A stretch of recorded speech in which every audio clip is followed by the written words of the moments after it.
बिस्मिल्लाहिर्रहमानिर्रहीम। अस्सलाम वालेकुम नाज़रीन, मैं हूँ आसमा शिराजी। प्रोग्राम है फैसला आपका। नाज़रीन, आज हिंदुस्तान से आगाज़ करते हैं प्रोग्राम का, जहाँ पे गुज़िश्ता कई अरसे से मतलब 10 मई के बाद से ये डिमांड की जा रही थी कि पार्लियामेंट के अंदर जो है वो बताया जाए कि हक़ाइक़ क्या है 10 मई के, कितने जहाज़ गिरे, कितना नुकसान हुआ और क्या नहीं हुआ।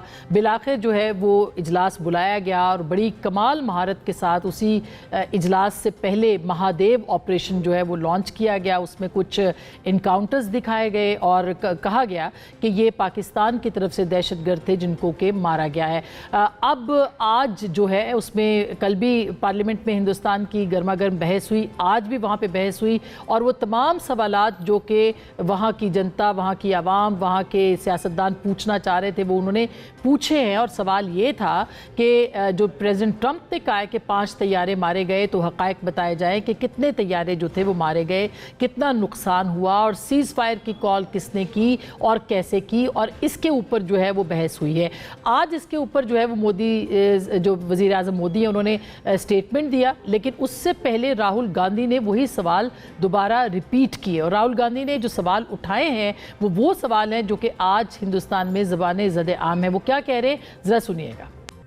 दिलचस्प बात यह है कि ये तमाम सवालात वहीं के वहीं रहे और वज़ीर आज़म मोदी ने जब जवाब दिया तो उन्होंने एक भी सवाल का जवाब नहीं दिया, उल्टा कांग्रेस को ज़िम्मेदार ठहराया, सिंध ताश के मुआहदे के हवाले से भी और दीगर मामलात के ऊपर भी। आज जो उनकी स्पीच थी उसके अंदर ताहाल, यानी कुछ देर पहले तक वो स्पीच चल रही थी, उसके अंदर कतई तौर पर ये जवाब नहीं दिया गया कि 5 तैयारे मारे गए कि नहीं मारे गए, जो उनके चीफ ऑफ डिफेंस ने तस्लीम किए थे अपने एक इंटरव्यू के अंदर, जो प्रेसिडेंट ट्रंप ने कहा था, बारहा कहा और फिर ये भी कहा कि सीज़ फायर के लिए हिंदुस्तान ने कहा। इसका जवाब भी उन्होंने नहीं दिया।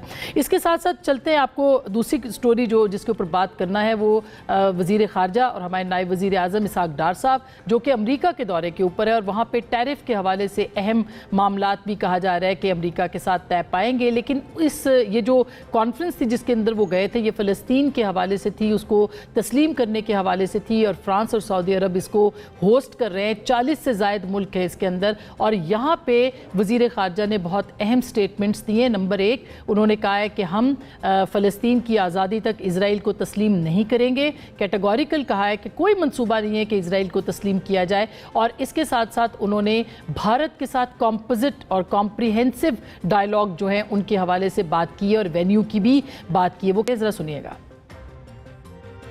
इंडिया वेलकम, जब भी डायलॉग करना चाहे हम तैयार हैं। कॉम्पोजिट डायलॉग होगा, वेन्यू जो है उसके लिए फ्लेक्सिबल है, कोई वेन्यू जो दोनों मुल्कों को एक्सेप्टेबल हो। तो ये बात हमने फ्लैग की है।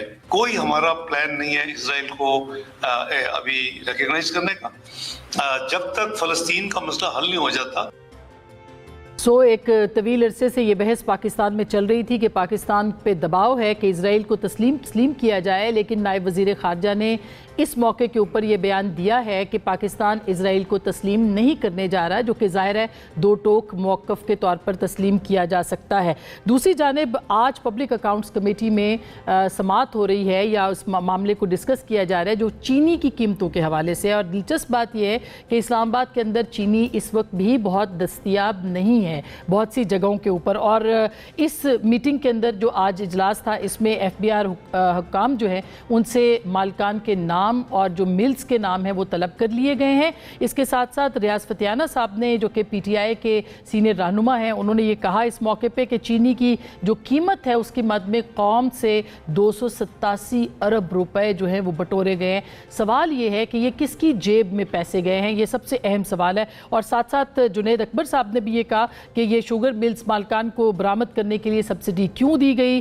फतियाना साहब ने कहा कि SRO जारी करके रातों रात टैक्सों में छूट किसको दी गई, और शुगर माफिया जो है तमाम हुकूमतें उसका हिस्सा है, बल्कि हुकूमत के अंदर बहुत से लोग हिस्सा हैं, ये उन्होंने कहा। अब इसके ऊपर जो है वो मामला कहाँ तक जाएंगे। चीनी के मामले के ऊपर बहरहाल शहबाज हुकूमत जो है उनको सख्त सवालात का सामना है। ये स्कैंडल जो है अब ये सामने आ चुका है और इसके ऊपर भी हम बात करेंगे। अहम स्टोरी ये है कि आज तोशाखाना की समाअत थी जिसमें इमरान खान साहब ने कहा कि कासिम और सुलेमान उनके साहबजादे जो हैं वो पाकिस्तान नहीं आ रहे। अगर वो وہ نہیں آ رہے تو پھر کون لیڈ کرے گا؟ لیڈ کرنے کے اوپر ابھی تک اختلاف ہے۔ جو 5 اگست کی تحریک ہے اس کے حوالے سے آج سلمان اکرم راجہ صاحب نے کہا ہے کہ تحریک جگہ جگہ لوگ اپنے ڈسٹرکٹس میں نکلیں گے، چوراہوں پہ نکلیں گے، لیکن ساتھ ہی ساتھ میں اس کو لیڈ کون کرے گا اس کے بارے میں ابہام موجود ہے۔ قاسم اور سلیمان کے آنے سے کچھ امید بندی تھی پاکستان تحریک انصاف کو، کیا واقعی اب وہ امید ختم ہو گئی ہے؟ کیا تحریک تحفظ آئین کے سربراہ محمود خان اچکزئی صاحب کو اسی لیے تحریک چلانے کے لیے کہا گیا ہے کیونکہ پاکستان تحریک انصاف اس کو نہیں چلا پا رہی ہے؟ یہ بہت سارے سوالات ہیں جس کے اوپر ہم بات کریں گے اور